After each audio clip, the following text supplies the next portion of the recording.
नमस्ते दोस्तों, स्वागत है आप सभी का हमारे यूट्यूब चैनल में। तो आज हम आप सभी को सुनाएंगे जितिया व्रत की बहुत ही अच्छी सी कहानी, दो बहनों की कहानी। तो इस कहानी को लास्ट तक आप ज़रूर सुनिएगा। तो चलिए हम कहानी को भी शुरू करते हैं। दो बहनें थीं, एक का नाम सुखिया था और दूसरी का नाम दुखिया। दोनों का नाम उनके भाग्य के ही जैसा था। दुखिया गरीब थी और बहुत दुखी रहती थी। सुखिया अमीर थी और वो हमेशा सुखी रहती थी। दोनों एक ही गांव में रहती थी। दुखिया सुखिया के घर में काम करती थी, साफ सफाई करती थी, खाना बनाती थी और जो खाना बच जाता था सुखिया वो खाना दुखिया को दे देती थी। इसी तरह दुखिया का घर चलता था। समय बीतता गया। दोनों को पुत्र थे। सुखिया के दो पुत्र थे और दुखिया के भी दो पुत्र थे। जब जीतिया व्रत आया तो दोनों बहनें जीतिया का व्रत रखी थी। दुखिया सुखिया के घर में काम करती थी। व्रत के दिन दुखिया ने सुखिया के घर जो चावल साफ की, उसकी खुर्दी वह अपने लिए रख ली और अच्छे वाले चावल उसको दे दी। फिर जब साग को उसने अच्छे से साफ किया तो बढ़िया वाला सुखिया के लिए रख दिया और जो डंठल था वह अपने लिए रख ली। अब दुखिया ने सुखिया के घर सारा खाना बना दिया और अपने घर चावल की खुर्दी और साग के डंठल लेकर गई बनाने के लिए। खुर्दी का चावल और साग के डंठल बनाकर वह खाना अपने बच्चों को खिलाई और खुद भी खाए। उसके बाद दुखिया सोने चली गई। आधी रात में एक बूढ़ी औरत उसके घर पर आकर दरवाज़ा खटखटाती है। तो दुखिया पूछती है, कौन हो? तब बुढ़िया बोलती है, बेटा हम। दुखिया ने उठकर फाटक खोला और पूछती है, अम्मा आपको क्या चाहिए? इतनी रात में आप यहाँ किस लिए आई हो? बुढ़िया बोलती है, बेटा मुझे बहुत भूख लगी है, अगर कुछ खाने को हो तो दे दो। दुखिया उसे घर के अंदर ले जाती है और कहती है, हम लोग बहुत गरीब हैं। आज मैंने खुर्दी का चावल और साग के डंठल बनाए हैं, क्या आप खाएंगी? तो बुढ़िया कहती है, हाँ क्यों नहीं खाएंगे, हमें बहुत भूख लगी है, हम वही खाएंगे। दुखिया अंदर जाकर खुर्दी का चावल और साग के डंठल लाती है और बुढ़िया को दे देती है खाने के लिए। बुढ़िया खाना खाने के बाद कहती है कि मुझे अच्छे से कुछ दिखाई नहीं देता, इतनी रात अंधेरे में मैं अपने घर कैसे जाऊं? तब दुखिया कहती है, कोई बात नहीं, आप यहीं सो जाइए, सुबह अपने घर चले जाना। तो बुढ़िया दुखिया के घर में ही सो जाती। फिर थोड़ी बाद देर उठकर बुढ़िया बोलती है, बेटा मुझे दीर्घ संख्या मतलब पैखाना लगी है, कहाँ करूं? तो दुखिया कहती है, मेरे घर में बाथरूम नहीं है, इसलिए आप इधर कोने में ही कर लीजिए। बुढ़िया पूछती है कि बेटा भर भर करे या छर छर करे? दुखिया नींद में थी तो वह कहती है, माता जी भर भर कर दो, मैं सुबह साफ कर दूंगी। फिर थोड़ी देर बाद बुढ़िया पूछती है कि बेटा मैं अपने हाथ कहाँ साफ करूं? तो दुखिया कहती है, आप मेरे सर में अपने हाथ साफ कर लीजिए। जब सुबह होती है तो दुखिया को ये सब आश्चर्य लगता है। जैसे लगता है कि सोते समय मुझे कोई सपना आया होगा। वह ज़्यादा कुछ नहीं सोचती और नदी में नहाने के लिए चली जाती है। जब वह नदी में नहाती है तब अपने बाल धोती है तो अपने बालों से होते हुए जो पानी बहता है वह सोने का पानी होता है। आसपास की सभी महिलाएं यह देखकर चकित हो जाती हैं और कहती हैं कि तुम्हारे बालों से तो सोने का पानी गिर रहा है, क्या बात है? फिर उसे उस रात की सारी बात याद आती है। वह दौड़कर अपने घर की ओर भागती है, यह सोचकर कि उसका घर दीर्घशंका से गंदा होगा, पहले उसको साफ करना होगा। जब वह अपने घर में जाती है तो देखती है कि घर के हर कोने में ढेर सारा सोना पड़ा रहता है।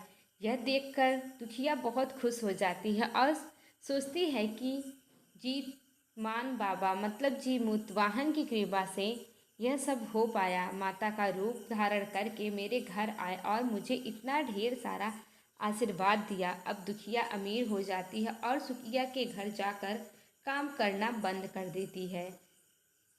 दुखिया जब अपना व्रत पूरा करती है तो अपने पुत्र से कहती है कि जाओ मौसी के घर से तराजू लेकर आओ। यह नापने के लिए कि यह सोना कितना है। बच्चा बहुत खुशी से सुखिया मौसी के घर जाता है और तराजू मांगता है। तो सुखिया पूछती है कि तराजू क्या करें, क्या नापना है। तो बच्चा बोलता है मेरे घर में बहुत ढेर सारा सोना है, उसी को मम्मी नापेंगी। सुखिया कहती है खाने के लिए तुम्हारे घर तो कुछ है नहीं और सोना नापोगे, मुझसे झूठ कहते हो। तो बच्चा कहता है नहीं, मैं झूठ नहीं बोल रहा हूँ। सुखिया सोचती है अब तराजू मांगा है तो कुछ न कुछ तो ज़रूर नापना होगा, इसीलिए वह तराजू के पीछे एक गोंद लगा देती है कि जो भी नापेगा वह थोड़ा सा इसमें चिपक आएगा। दुखिया जब तराजू पर सोना नापती है तो कुछ सोने का टुकड़ा उस बूंदे में चिपक जाता है। जब बच्चा तराजू लौटाने जाता है तो सुखिया उसको उलट पुलट कर देखती है तो उसे तराजू में सोना लगा मिलता है। सुखिया सोचती है कि इसके घर में ज़रूर कहीं से सोना आया होगा, इसीलिए वह कई दिन से काम करने नहीं आ रही है।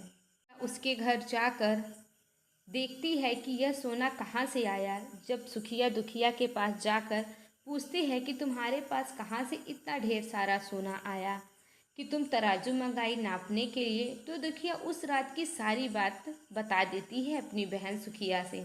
दुखिया का मन एकदम सच्चा था, इसलिए वह सब कुछ बता देती है। लेकिन सुखिया के मन में लालच आने लगा कि दुखिया के पास हमसे भी ज़्यादा धन कहाँ से आ गया। अब अगली जितिया में मैं भी खुर्दी का चावल और साग के डंठल बनाऊंगी। फिर अगले साल जब जितिया व्रत आया, दोनों बहनों ने व्रत रखा। सुखिया के पास हर तरह का सुख था और धन भी था, फिर भी वह जितिया के दिन चावल फटक कर साफ चावल फेंक देती है और खुर्दी अपने पास रख लेती है।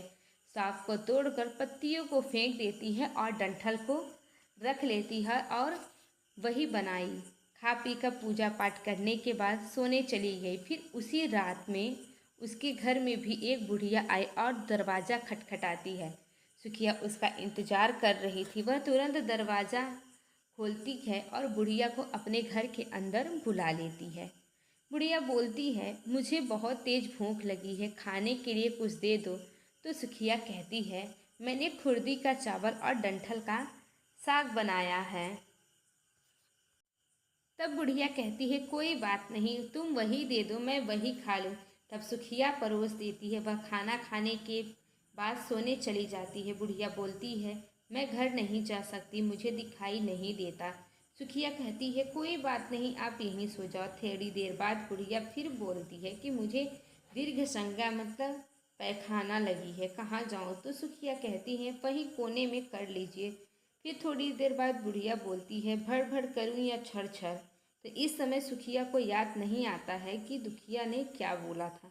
तो सुखिया बोलती है छड़ छड़ कर दीजिए। फिर बुढ़िया पूछती है कि बेटा मैं अपने हाथ कहाँ साफ करूँ। तो सुखिया कहती है सिर में साफ कर लीजिए। जब सुखिया सुबह उठती है तो उसका पूरा घर गंदा से भरा रहता है और उसके बाल में भी बहुत गंदगी लगी रहती है। यह सब देखकर सुखिया बहुत दुखी हो जाती है और उसे बहुत गुस्सा आता है। वह अपनी बहन दुखिया को बुलाती है और उस पर गुस्सा करती है कि तुमने मुझसे झूठ कहा और मेरा घर पूरा गंदा करवा दिया। तो दुखिया पूछती है कि तुमने क्या कहा था, भड़ भड़ या छड़ छड़। तो सुखिया कहती है मैंने छड़ छड़ बोला था। दुखिया कहती है यही पर तो तुमने गलती कर दी, तुम्हें पास तो सब कुछ था, किसी भी चीज़ की कमी नहीं थी, फिर भी तुम्हें लालच था। मेरे पास तो कुछ भी नहीं था, तुम्हारे पास तो सब कुछ है, तुम्हारे घर में तो हर चीज़ें भरी पड़ी है, मेरे पास तो कुछ नहीं था। तुमने जीमूत वाहन का अपमान किया, वो तुम्हारे घर भेष बदल के आए थे, फिर भी तुमने उन्हें अच्छा खाना नहीं खिलाया। मेरे पास तो कुछ नहीं था, इसलिए मैंने खुर्दी का साग चावल और साग खिलाया था। तुम्हारे पास सब कुछ होने के बाद भी तुमने कुछ नहीं खिलाया और भगवान का अपमान किया। तुम्हारे पास सब कुछ होते हुए भी तुमने लालच किया, इसीलिए तुम्हारे साथ बुरा हुआ। दोस्तों अगर आपको हमारी ये कहानी अच्छी लगी तो हमारे चैनल को लाइक सब्सक्राइब शेयर ज़रूर करिएगा। धन्यवाद।